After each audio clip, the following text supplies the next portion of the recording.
Boa noite, torcida Alviverde. Tudo bem com vocês? Uma vitória aí do nosso Verdão sobre o Grêmio de 1-0, gol do Facundo Torres. Galera, deixar todos os créditos do canal para o canal Sport Center, todos os créditos do vídeo. Pedir para vocês curtir, compartilhar e deixar, ativar o sininho e deixar o like para nós, galera. Muito importante. Ajude-nos a crescer, né, no YouTube. Galera, vou deixar esse cortezinho aqui para vocês. Volto com comentários e no final, né? E a gente conversa mais e a gente conversa sobre o jogo. E a minha opinião sobre o assunto. Beleza? Sobre os comentaristas.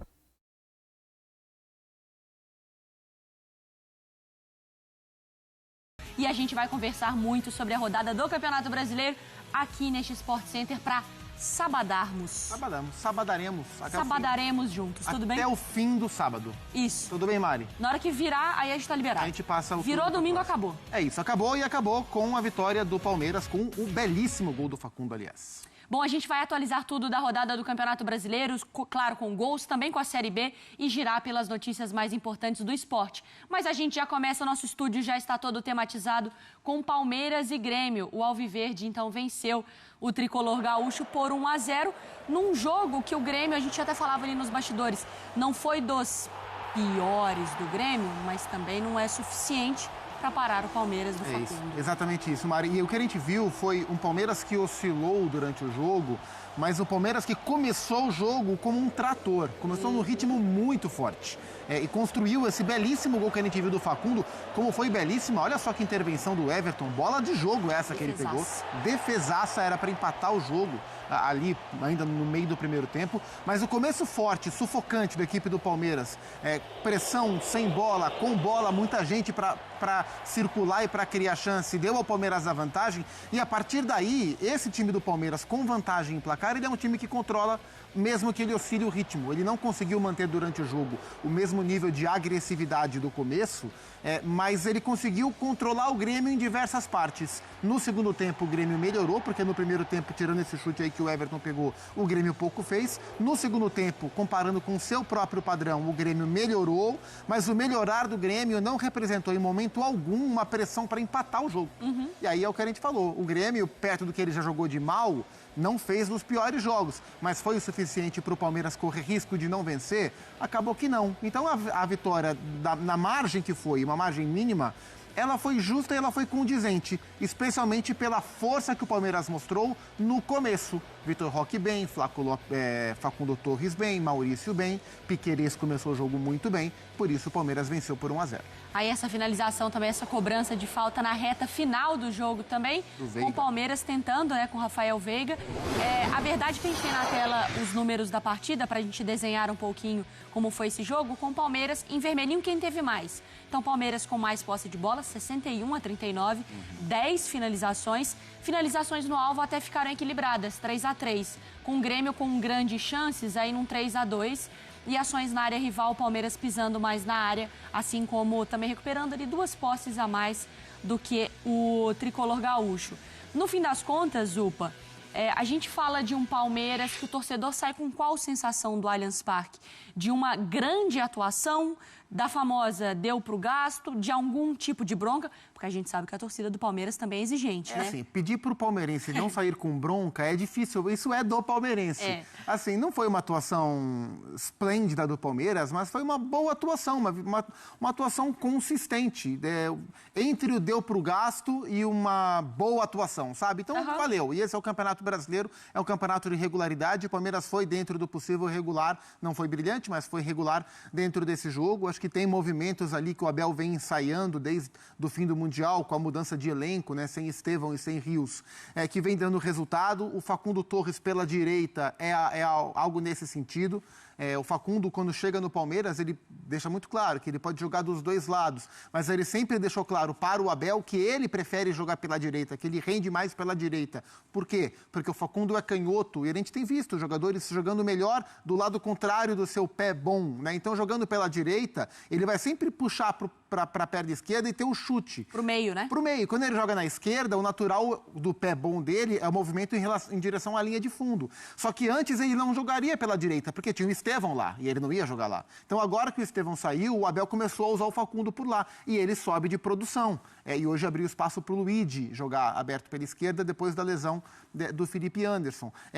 E essa mudança, essas saídas também geraram outro movimento diferente na equipe do Palmeiras. Antes, né, até o Mundial, o Palmeiras, quando atacava, ficavam 3 zagueiros. Um deles, o Giai, porque o ala pela direita ou era o Estevão, ou era o Felipe, ou era o Alan. Agora, o Emiliano Martínez está ficando com os 2 zagueiros e o Giai sendo o ala. E no gol do Palmeiras é o Giai que vai para o fundo, cruza e depois a bola sobra para o Facundo. Então são movimentações pós-mundial, pós-saídas do elenco, que o Abel vem testando e nessa semana colheu bons resultados com a vitória sobre o Fluminense jogando menos e a vitória sobre o Grêmio jogando mais. Invicto a 4 jogos, o Palmeiras, pelo menos até então a gente não precisou falar de falta de Estevão nem do Richard, né? Que farão falta com toda certeza. Vamos com Vinícius Nicoletti também ao vivo conosco, que ele está acompanhando, claro, esse pós-jogo, trazendo as informações direto da Zona Mista. Vinícius Nicoletti, sábado à noite nessa redação, o pessoal estava contando uns casos aqui, hein? Nem te conto, tá? Nosso Sérgio, sabe? Sérgio Baruel, cada coisa. Mas me conta aí de novidades. Isso é tudo lenda, viu, Mário? É tudo lenda. Tem que deixar nas histórias mesmo. Um beijo pra você, abraço pro Zupac, fã de esportes. Estamos aqui na Zona Mista do Palmeiras. Daqui a pouco vem o capitão Gustavo Gomes para falar dessa vitória. Foi a 3ª vitória consecutiva do Palmeiras nessa retomada no Mundial. Empatou contra o Mirassol e aí o Zupac falava dessa mudança. Foi exatamente depois do jogo contra o Mirassol, né? Entre Mirassol e Atlético, ele mudou a saída de bola, espetou os 2 laterais e é uma nova maneira do Palmeiras jogar e tinha toda a expectativa para essa partida se ele iria poupar alguns jogadores pensando na sequência, pensando no próximo jogo, porque o Palmeiras tem quarta-feira o Corinthians pela Copa do Brasil, jogo lá na Neoquímica Arena. O Corinthians poupou vários jogadores, essa não foi a estratégia do técnico Abel Ferreira, vários desfalques no Palmeiras, o Alan suspenso, o Felipe Anderson com inflamação no quadril, também fora do jogo. O Mike, que não deve mais jogar no Palmeiras, está em negociação com o Santos, está fechando essa negociação.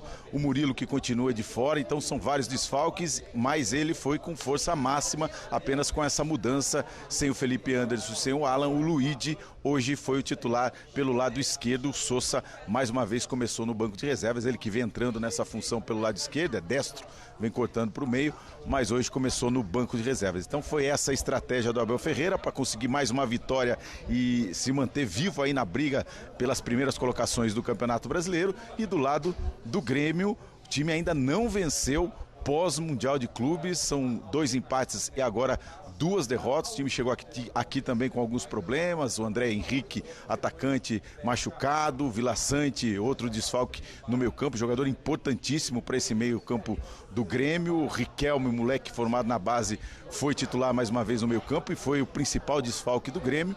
Mas o Grêmio não conseguiu chegar ao gol de empate. O último lance, 50 minutos, uma bola na área, quase aí chegou ao gol, tomou o gol aos 2 e quase conseguiu o empate aos 50 do segundo tempo. Então não foi uma boa partida do Grêmio e o torcedor do Palmeiras, 37 mil torcedores aqui, a gente viu.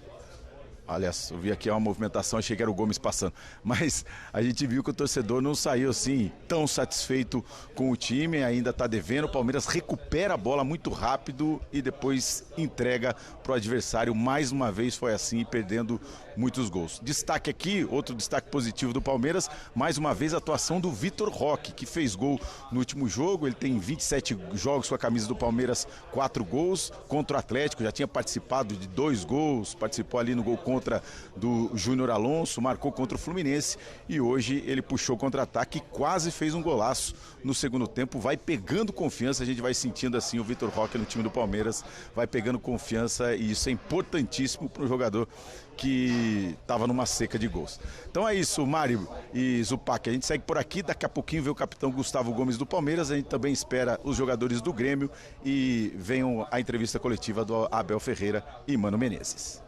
Combinado, Nicoletti. Quando aparecer por aí, o pessoal aparecer por aí, você está mais do que convidado a voltar ao Sport Center. Inclusive, como o Nicoletti falou sobre o Abel, a gente tem uma imagem até curiosa do Abel no fim da partida, porque acaba o jogo, o Abel vai para o vestiário, né, saindo ali no túnel, mas o que ele faz? Ele dá uma bica no microfone.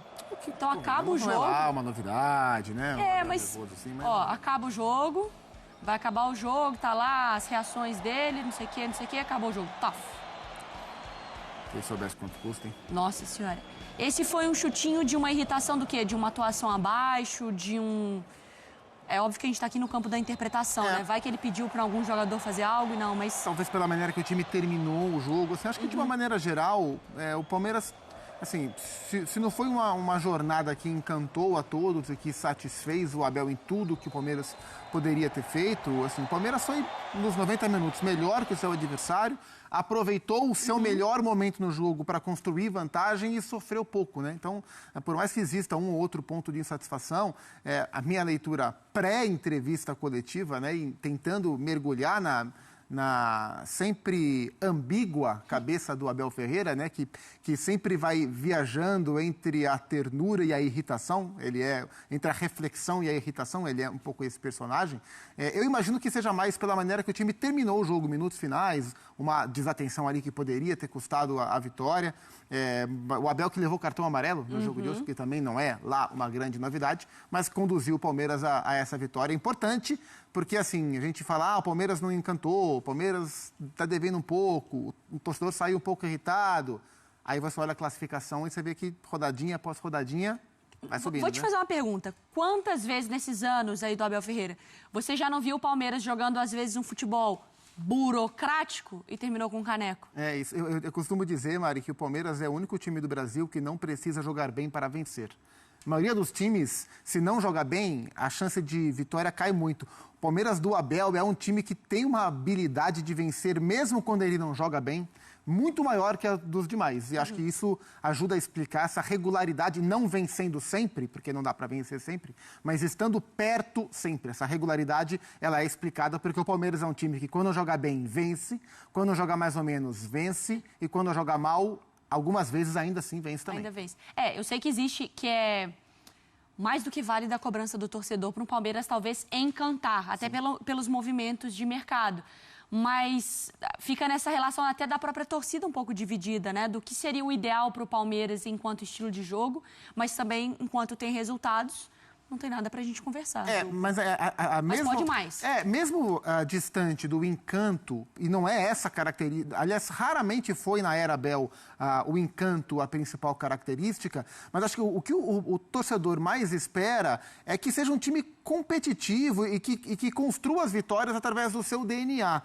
E acho que a imagem mais recente, que foi dentro do próprio Mundial, que foi uma oscilação muito grande, né? E esse ano ele vem mostrando oscilação. O Palmeiras tem os primeiros meses do ano ruins em termos de desempenho, o Campeonato Paulista. Pós-Campeonato Paulista, o time cresce demais no começo do Brasileiro e na fase de grupos da Libertadores. Um pouco antes do Mundial vem uma queda e o Mundial ele é uma gangorra, ele começa bem os 2 primeiros jogos, depois ele cai, termina de maneira razoável contra o Chelsea. E nessa volta, o Palmeiras não voltou bem, mas vem de uma boa sequência. Então, é uma gangorra dentro dessa característica de consistência da equipe. Dificilmente o Palmeiras vai encantar. Não é o padrão deste trabalho um time que encanta. É um padrão deste trabalho um time muito forte, um time muito competitivo, um time muito veloz e um time muito vencedor. Pessoal, daqui a pouco aqui no Sport Center a gente vai trazer também as entrevistas coletivas, tá? É isso, galera. Esse é o nosso pós-jogo do nosso Verdão. Galera, pós-jogo do nosso Verdão aí pelo canal ESPN com o programa Sport Center. Espero que vocês tenham gostado aí, né? Vamos lá, concordo com partes dos que os comentaristas falaram, né? O Palmeiras é assim, um time competitivo, joga bem, mesmo com essas vendas, né? O Hendrick saiu, o Palmeiras se manteve. O Estevão saiu, o Palmeiras se manteve. O Richard Rios saiu, o Palmeiras está se mantendo. E está ganhando os jogos, está subindo de novo na tabela do Brasileirão. É o que realmente importa. Não conseguimos subir nem para segundo lugar, mesmo nos próximos jogos. Mesmo que o Flamengo perca, nós ainda ficamos em terceiro. Temos que esperar aí o Flamengo perder e nós ganhar o próximo jogo para nós subir para segundo aí, né? E talvez aí, se o Cruzeiro perder também, sair, né, na frente do Cruzeiro e pegar o primeiro lugar de volta no Brasileirão. Então, sobre o jogo, eu acho que o Everton há muito tempo não faz essa partida, não joga o que ele jogou hoje. Eu acho que até ele deve ter assistido meus vídeos aí, com minhas 11 visualizações aí nos meus vídeos. Ele deve ter assistido e deve ter falado, não vou jogar bem, senão o cara vai falar de mim de novo. Ele e o Vitor Roque. Entendeu? Mas assim, o Vitor Roque jogou bem, o Everton apareceu, saiu na bola, jogou o futebol que não vem jogando há tempo, o Everton, né? Se destacou na partida, boas defesas, ligado, né? Sempre ligado na bola chegando no ataque. É um futebol que o Everton não joga, ele jogou hoje. Se ele se manter assim, nós tem grande chance de vencer o Brasileirão aí, de levar esse primeiro lugar, levar esse campeonato e levar essa grana para casa. Sobre o Vitor Roque também, que jogou bem, tá aparecendo, tá fazendo um pivô, tá dando assistência. No último jogo contra o Atlético fez um gol, é muito importante para a vitória, né? Um atacante tem que fazer gol, né? Então, galera, esse é o nosso vídeo, esse é o nosso conteúdo, esse é o meu ponto de vista. Espero que vocês tenham gostado. Deixar de novo todos os créditos do vídeo para o canal Sport Center. Peço para vocês curtir o vídeo, se inscreva no canal, ative o sininho, compartilhe aí com seu amigo, tá? E é isso, valeu, muito obrigado e até o próximo conteúdo.